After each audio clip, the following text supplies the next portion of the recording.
السلام علیکم ورحمۃ اللہ وبرکاتہ. امید کرتی ہوں سب خیریت سے ہوں گے. اچھا، کل ہم لوگوں نے نا یہ پڑھا تھا. آ، اچھا، کل یہ ہم لوگوں نے پڑھا تھا کہ حضرت حسن رضی اللہ تعالیٰ عنہ نے حضرت معاویہ کو جو خلافت ہینڈ اوور کی تھی، تو انہوں نے ساری ان کی جو خوبیاں اور صلاحیتیں تھیں حضرت معاویہ کی، ان کو کنسیڈریشن میں لیتے ہوئے ہی کیا تھا. کیونکہ وہ ایک عظیم لیڈر تھے حضرت معاویہ رضی اللہ تعالیٰ عنہ، ان کے اندر بہت ساری کوالٹیز تھیں. تو لیکن وہی والی بات تھی کہ جو جتنے بھی خلفائے راشد گزرے تھے، پھر وہ اس لیول کی کوالٹیز حضرت معاویہ میں نہیں تھیں. تو یہ بات بھی ہمیں مد نظر رکھنی چاہیے، ٹھیک ہے نا. لیکن اس کے علاوہ جو ہے یہ بات کو بھی ہم نظر انداز نہیں کر سکتے اکارڈنگ ٹو دا رائٹر، صحیح. لیکن یہ کہ اس کے علاوہ جو ہے کوالٹیز ان کے اندر بہت اچھی اچھی تھیں، جس کی وجہ سے بہت سوچ سمجھ کے فیصلہ کیا تھا حضرت حسن رضی اللہ عنہ نے، ٹھیک ہے. پھر اہل مدینہ کی بیعت، یہ والی بات ہو رہی تھی کہ حضرت معاویہ نے پھر جو ہے کچھ لوگوں کو روانہ فرمایا تھا ڈفرینٹ جگہوں پہ، کیونکہ بہت بڑے ایریا میں خلافت وہ اسلام کی دعوت پھیل چکی تھی نا. تو اب جو ہے بیعت لینی تھی ایک ایک کر کے. تو انہوں نے کچھ علاقوں میں لوگ اپنے بھیجے تھے ریپرزینٹیٹو، تاکہ وہ جا کے بیعت لیں. تو مدینہ کا یہاں پہ اسپیشلی ذکر آ رہا ہے کہ مدینہ میں جو ہے انہوں نے بھیجا تھا اور کہا تھا کہ ایک ایک قبیلے سے جو ہے جا کر بیعت لو. بھیجا تھا انہوں نے بصر بن ارطاد رضی اللہ تعالیٰ عنہ کو، ٹھیک ہے. پھر جب انصار کی باری آئی تو جو ہے بصر بن ارطاد رضی اللہ تعالیٰ عنہ نے کہا کہ جب تک جابر بن عبداللہ رضی اللہ تعالیٰ عنہ بیعت نہیں کریں گے تب تک بیعت کا سلسلہ نا اسٹارٹ نہیں کیا جائے گا. تو حضرت جابر بن عبداللہ رضی اللہ تعالیٰ عنہ نے مشورہ لیا ام المومنین حضرت ام سلمہ رضی اللہ تعالیٰ عنہ سے. تو انہوں نے بھی ان کو یہی کہا کہ وہ جا کر بیعت کر لیں. اچھا، اس کے بعد حضرت حسن رضی اللہ تعالیٰ عنہ کی طرف سے عہد کی پاسداری. اچھا، اور پھر اہل مدینہ کا یہ حاشیہ میں جو ہم نے پڑھا تھا وہ یہ تھا کہ اہل مدینہ سے اس طرح سیپریٹلی جا کے پورا پراپرلی بیعت لینا ضروری تھا، کیونکہ شام پہلے بھی وہ جو ہے شام کی ماتحتی میں مطلب رہنا پسند نہیں کرتے تھے. اس طرح کی کوئی بات ہم لوگ ریڈ کرے تھے نا حاشیہ میں، ٹھیک ہے، کہ وہ نہیں چاہ رہے ہوتے تھے کہ مطلب اس طرح سے نا، اگر یہی والی بات ابھی بھی ہوتی کہ وہ نہیں بیعت کرتے حضرت معاویہ رضی اللہ تعالیٰ عنہ کی، اگین وہاں سے کوئی کھڑا ہو جاتا اور بغاوت کرتا، اور پھر وہی سب چیزیں ریپیٹ ہوتی جو حضرت عثمان کے دور کے اینڈ سے ہو گیا تھا کہ مسلسل کے بھی بغاوت کرے چلے جا رہے تھے لوگ.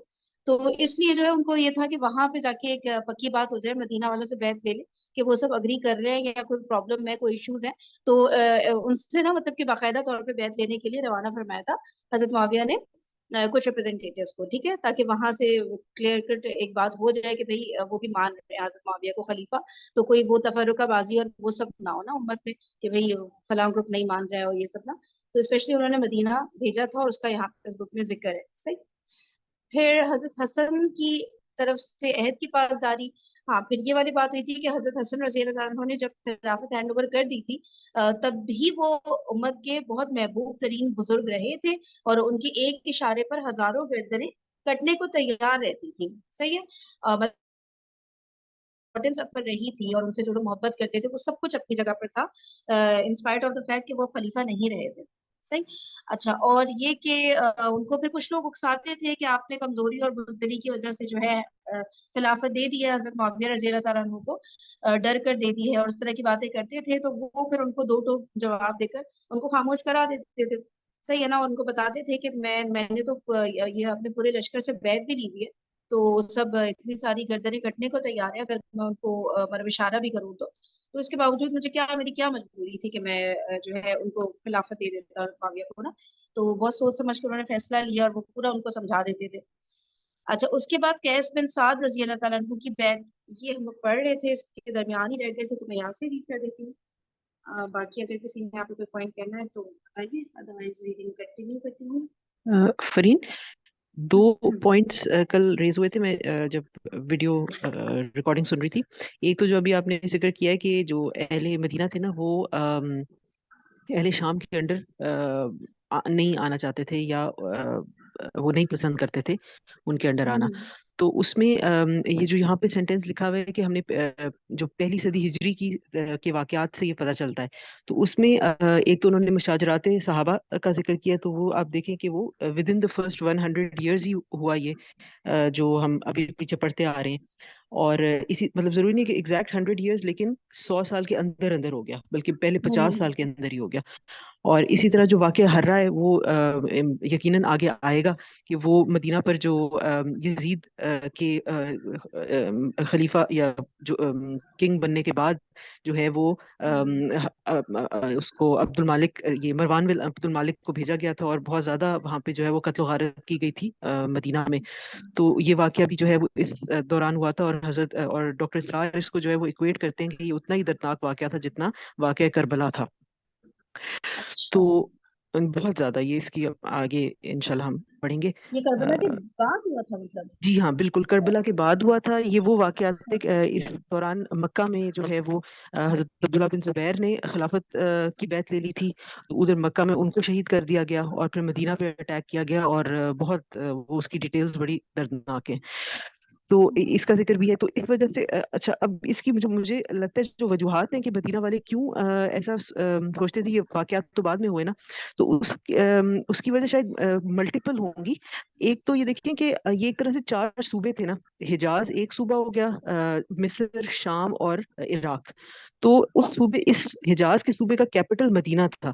تو مدینہ میں ہی کانسنٹریٹڈ تھا سارا پولیٹیکل پاور بھی، ساری جو حجاز صوبے کی تھی.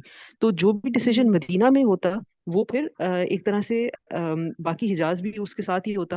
تو اس لیے بھی انہوں نے فوکس کیا کہ مدینہ. اور پھر حضرت عثمان کے ٹائم سے جو فتنہ اٹھا تھا وہ اٹھا تو مدینہ میں تھا. اور تمام جو جید صحابہ تھے وہ ان میں سے بہت سارے مدینہ میں ہی تھے. تو اس لیے وہاں کی بیعت لینا، اور وہاں مہاجرین بھی تھے، انصار بھی تھے، اور مہاجرین کے جو قریش کے تمام قبیلے تھے. اور ظاہر ہے یہ پرانی قبیلوں کی بھی آپس میں چل رہی تھی، کچھ نہ کچھ تو تھا نا. بنو امیہ ایک طرف تھے جو حضرت امیر معاویہ کا قبیلہ تھا، اور دوسری طرف پہ قریش اور باقی قبیلے. تو ان سب سے انشور کرانا کہ یہ بیعت لے رہے ہیں اور یہ اوکے کر رہے ہیں کہ بعد میں کہیں کوئی فتنہ نہ کھڑا ہو جائے، تو وہ شاید ضروری تھا. اور دوسری چیز جو بات ہو رہی تھی کل کی اس میں، کہ حضرت امیر معاویہ اور حضرت امام حسن کے درمیان جو صلح ہوئی، تو اس پہ حضرت امام حسن نے کیا سوچ کے کی ہوگی.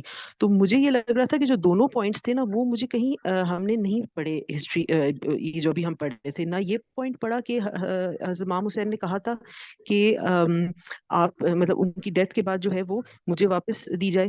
کیونکہ مجھے وہ بات گاندھی صاحب کی بہت کلک کی تھی کہ ہمارے پاس وہ اس جو پیکٹ تھا اس کی ایگزیکٹ کاپی نہیں ہے ہمارے پاس. تو یہ بھی شاید ایک من گھڑت بات لگتی ہے. دوسری چیز، دوسری طرف یہ سوچنا کہ حضرت امام حسن نے یہ سوچا ہوگا کہ اگر حضرت امیر معاویہ کے ساتھ عثمان نہیں لے سکے، یا وہ قرآن و سنت کے مطابق نہیں چل سکے، تو وہ میں واپس لے لوں گا. تو اس میں بھی مجھے یہ لگتا ہے دو چیزیں. ایک تو یہ کہ قصاص عثمان کا ذکر جو ہے نا، وہ حضرت امیر معاویہ کی طرف سے بھی لاسٹ آخری تب تک آیا ہے، ہم نے جتنا پڑھا ہے، جب انہوں نے حضرت علی سے خلافت کی آپس میں وہ ہوا، اور پھر جنگ صفین ہوئی. اس کے بعد جب ایک دفعہ حضرت امیر معاویہ کے پاس شام اور مصر آ گیا، اس کے بعد ہم نے ہسٹری میں کہیں نہیں پڑھا کہ انہوں نے بات کی ہو، یا اتنا بڑا علاقہ اور اتنی پاور ان کے پاس تھی تو انہوں نے کوئی ایسے اقدام کیے ہوں اس دوران کہ قصاص عثمان رضی اللہ تعالیٰ عنہ لیا جائے. تو اور دوسری بات یہ تھی کہ حضرت امیر معاویہ جو شام کے میرا خیال ہے 20 years تو گورنر رہے، اس کے بعد امیر بنے، پھر امیر المومنین بن گئے. تو وہ اتنے پاورفل ہو چکے تھے شام میں، اور ڈیفینیٹلی وہ پولیٹیکلی بھی، ملیٹریلی بھی ایز اے لیڈر بہت اچھے تھے، بہت افیکٹو تھے. اور یقیناً شریعت قائم تھی اور تمام معاملات اسی طرح ہو رہے تھے. تو میرا نہیں خیال حضرت امام حسن جو تھے وہ یہ ایکسپیکٹ کر رہے ہوں گے کہ اگر یہ شکیں جو ہیں یہ پوری نہیں کی جائیں گی معاہدے کی، یا قصاص عثمان نہیں لیا جائے گا، تو حضرت معاویہ اتنے ہمبل ہو جائیں گے یا اتنے نائس ہو جائیں گے کہ وہ مجھے واپس دے دیں گے. آئی ڈونٹ تھنک کہ یہ انہوں نے ایکسپیکٹ کیا ہوگا، یا انہوں نے یہ ایکسپیکٹ کیا ہوگا.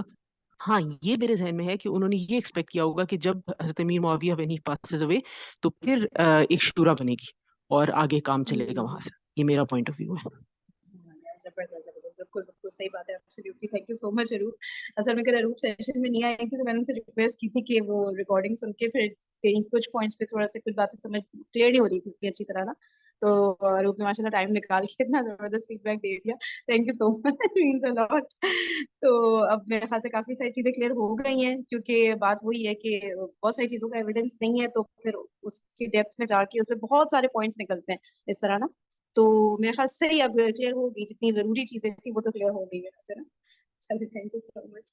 اور کسی نے کوئی بہت بات یہاں پہ کرنی ہے یا کچھ؟ چلے ٹھیک ہے، آگے ریڈنگ کرتے ہیں.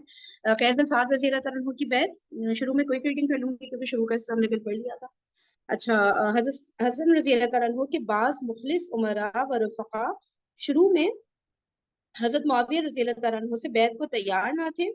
ان میں قیس بن سعد سر فہرست تھے، مگر حضرت معاویہ نے تدبر اور نرمی سے کام لے کر انہیں راضی کر لیا تاکہ کسی بھی قیمت پر مسلمانوں میں اتحاد و اتفاق ہو جائے.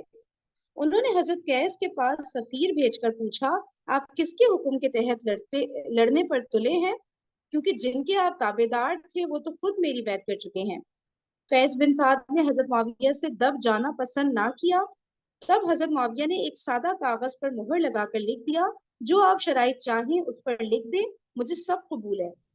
عمرو بن العاص رضی اللہ تعالیٰ عنہ نے اتنی کشادہ دلی کو خلاف احتیاط تصور کیا اور فرمایا، قیس کے ساتھ رعایت مناسب نہیں. یہ سن کر معاویہ رضی اللہ تعالیٰ عنہ نے فرمایا، آپ سوچئے تو صحیح، ہم ان پر اس وقت تک غالب نہیں آ سکتے جب تک شام والوں کے بھی اتنے ہی افراد نہ مارے جائیں، پھر ان کے بغیر زندگی کا کیا مزہ. اللہ کی قسم جب تک کوئی صورت ممکن ہے میں قیس سے نہیں لڑوں گا. حضرت معاویہ رضی اللہ تعالیٰ عنہ نے وہ مہر شدہ رقعہ بھیجا تو حضرت قیس رضی اللہ تعالیٰ عنہ نے اپنے اور حضرت علی کے حامیوں کے لیے ضمانت طلب کی. اچھا، اب کیا حضرت قیس نے کیا آگے سے ڈیمانڈ رکھی؟ ان کی اور حضرت علی کے جو حامی تھے ان کے لیے ضمانت طلب کی کہ جو لوگ گزشتہ جنگوں میں ان کے ہاتھوں قتل ہوئے یا جو مال غنیمت ان کے ہاتھ آیا اس کا بدلہ نہیں لیا جائے گا. اس معاہدے میں انہوں نے حضرت معاویہ سے مال کی خواہش بالکل نہیں کی. حضرت معاویہ نے ان کی شرط کو قبول کر لیا. ان کے سب ساتھی حضرت معاویہ کے حلقے میں شامل ہو گئے. ٹھیک ہے نا. تو بس جو ہے ان کو وہ جو تھا کہ مطلب ضمانت طلب کی انہوں نے ان کے حامیوں کی کہ مطلب وہ سیف رہیں گے نا، ان کے اوپر کوئی کسی قسم کا کوئی بدلہ نہیں لیا جائے گا، کوئی اٹیک نہیں کیا جائے گا. بس اتنی سی ہی بات، اتنی شرط انہوں نے رکھی تھی حضرت قیس بن سعد کی. اس سے ظاہر ہے کہ حضرت معاویہ کی سیاسی حکمت عملی میں نرمی اور دلجوئی کو ترجیح تھی. وہ دلی طور پر امت کے خیر خواہ تھے اور حتی الامکان طاقت کی جگہ مفاہمت کی سیاست کے قائل تھے. بعض مورخین نے لکھا ہے کہ صلح نامے میں یہ شرط بھی تھی کہ حضرت معاویہ کے بعد حضرت حسن خلیفہ ہوں گے، مگر قدیم ماخذ کی کسی معتبر روایت سے اس کی تائید نہیں ہوتی. اگر یہ شرط طے پا گئی ہوتی تو آئندہ یزید کی ولی عہدی کے موقع پر لوگ یہ ضرور کہتے کہ یہ حق حضرت حسن کا تھا، اور چونکہ ان کی وفات ہو چکی ہے اس لیے یہ حق ان کی اولاد کا ہونا چاہیے، مگر اس وقت کسی نے یہ دلیل نہیں دی. غالباً یہ روایت اس لیے وضع کی گئی تھی تاکہ حضرت حسن کے قتل کا الزام حضرت معاویہ پر لگایا جا سکے. کون سی روایت وفات ہو چکی ہے؟ اچھا، یہ والی روایت جو بنائی گئی ہے حضرت معاویہ کے بعد حضرت حسن خلیفہ بنیں گے، یہ من گھڑت روایت بنائی گئی ہے، اور یہ اس لیے بنائی گئی تھی کہ حضرت حسن کے قتل کا الزام حضرت معاویہ پر لگایا جا سکے. یعنی کہ یہ والی بات اگر حضرت حسن نے شرط رکھی ہوتی کہ بھائی مجھے ہی خلیفہ بنائیں گے جب حضرت معاویہ کا انتقال ہو جائے گا، تو پھر جو ہے ان کا جو قتل ہوا تھا حضرت حسن کا اس کا الزام حضرت معاویہ پر چلا جاتا نا. اس طرح کی مطلب روایت بنائی لوگوں نے ڈیلیبریٹلی. حضرات حسنین کریمین رضی اللہ تعالی عنہما کی عراق سے روانگی اور آخری گفتگو. اچھا، اس کو پڑھ لیتے ہیں، تھوڑا اور پڑھ لیتے ہیں، پھر ہم لوگ دوسری بک کی طرف جائیں گے نا، اس میں بھی ہم یہی سب چیزیں پڑھیں گے. اچھا، خلافت سے دستبرداری کے بعد حضرت حسن رضی اللہ تعالیٰ عنہ نے مدائن کے قلعے میں لوگوں کو جمع کیا اور فرمایا، عراق والوں، تم نے مجھ سے اس بات پر بیعت کی تھی کہ تم صلح اور جنگ میں میرا ساتھ دو گے. میں نے حضرت معاویہ سے بیعت کر لی ہے، اب تم ان کی سنو اور مانو. اس کے بعد حضرت حسن رضی اللہ تعالیٰ عنہ کوفہ گئے اور شہریوں سے رخصت ہونے سے قبل ایک پر اثر تقریر کی جس میں لوگوں کو پڑوسیوں، مہمانوں اور بنو ہاشم کے حقوق کا خیال رکھنے کی تاکید کی۔ عراق کے فتنے پر عراق کے فتنے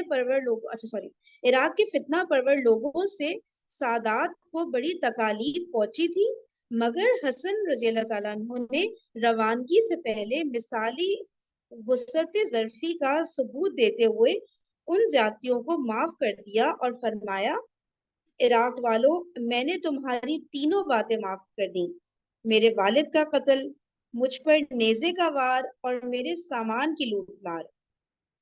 حاشیہ تاریخ طبری میں آیا ہے، والد کا قتل معاف کرنے کا مطلب یہ نہیں کہ قاتل کو معاف کر دیا، بلکہ قاتل عبد الرحمن بن ملجم تو قصاصاً قتل کیا جا چکا تھا۔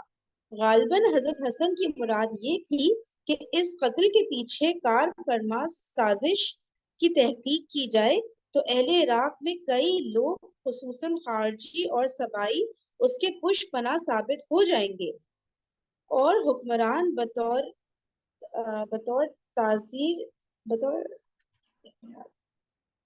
تعزیر ایسے لوگوں کو بھی سزا دے سکتا ہے، مگر حضرت حسن نے ان سے درگزر کا معاملہ فرمایا۔ والد کا قتل معاف کرنے سے غالباً یہی مراد تھی۔ صحیح ہے نا کہ اس کے علاوہ بھی جو لوگ تھے جو بیک کر رہے تھے عبد الرحمن بن ملجم کو، اور مطلب کہ اس پوری تحریک میں شامل تھے، تو ان کو بھی حکمران جو ہے سزا دے سکتا ہے، لیکن پھر حضرت حسن نے ان سب کو معاف کر دیا تھا۔ اچھا، پھر حضرت حسن رضی اللہ تعالیٰ عنہ کی یہ باتیں سن کر بھی کچھ لوگوں کا دل ٹھنڈا نہ ہوا، وہ انہیں حضرت معاویہ سے صلح پر شرم دلانے لگے اور بولے، آپ مومنین کے لیے باعث عار ہیں۔ فرین، آپ رضی اللہ تعالیٰ یہ ابھی تعزیر کا جو ورڈ آیا تھا نا، یہ جو اسلام میں دو طرح کی پنشمنٹس ہے، ایک حد ہے اور ایک تعزیر۔ حد یہ ہوتا ہے کہ جس کو کلیئر پنشمنٹ ہو کسی کرائم کی، قرآن اور سنت کے مطابق دی ہوئی ہو وہاں، اور تعزیر یہ ہوتا ہے کہ کوئی کلیئر پنشمنٹ نہیں دی ہوئی قرآن اور سنت میں، تو پھر جو کورٹ ہوتا ہے نا، اسلامک کورٹ، وہ اپنے ڈسکریشن یا انڈرسٹینڈنگ کے مطابق اس میں فیصلہ دے سکتا ہے۔ اچھا اچھا اچھا، صحیح صحیح صحیح، زبردست، تعزیر کہتے ہیں اس کو نا۔ تھینک یو، جی، جزاک اللہ۔ جس طرح وہ ورڈ یوز ہوتا ہے تعزیرات پاکستان کے مطابق، اچھا، میں نے نہیں سنا یہ ہے ورڈ، سزا ابھی دی گئی۔ اچھا اچھا، ٹھیک۔ کیا ہوتا ہے، کیا ہوتا ہے، کیا اس میں ہوتا ہے مثال یہ کے طور کئی پہ؟ دفعہ اس طرح دکھایا جاتا ہے نا کہ کسی کو سزا مل رہی ہے تو تعزیرات پاکستان کے مطابق وہ اس دفعہ فلاں 302 شخص کو، کے تحت، دفعہ ایگزیکٹلی 302 اچھا اچھا اچھا اچھا، مطلب کلیئر کٹ لا کوئی کوٹ نہیں ہوا لیکن جو بھی جج نے اور وہ مطلب وہ گورنمنٹ وکیلوں۔ اپنا لا بناتی ہے بالکل۔ ان چیزوں اچھا پہ۔ اچھا اسلام اچھا میں اچھا، کچھ چیزوں کے اوپر حد لگی ہوئی ہے نا، چوری سے اس پہ، لیکن باقی اگر کوئی اور کسی نے کوئی جرم کیا ہے تو اس حساب سے وہ سزا تھوڑی سی وہ گورنمنٹ اپنے حساب سے ڈیسائڈ کرتی ہے۔ اچھا اچھا اچھا، اوکے، صحیح ہو گیا۔ اچھا، تو اب حضرت حسنین کریمین کا مدینہ منورہ میں قیام۔ اس کے بعد آپ رضی اللہ تعالیٰ عنہ اپنے بھائی حضرت حسین اور دیگر خاندان کے ساتھ ایک قافلے کی شکل میں مدینہ منورہ تشریف لے گئے۔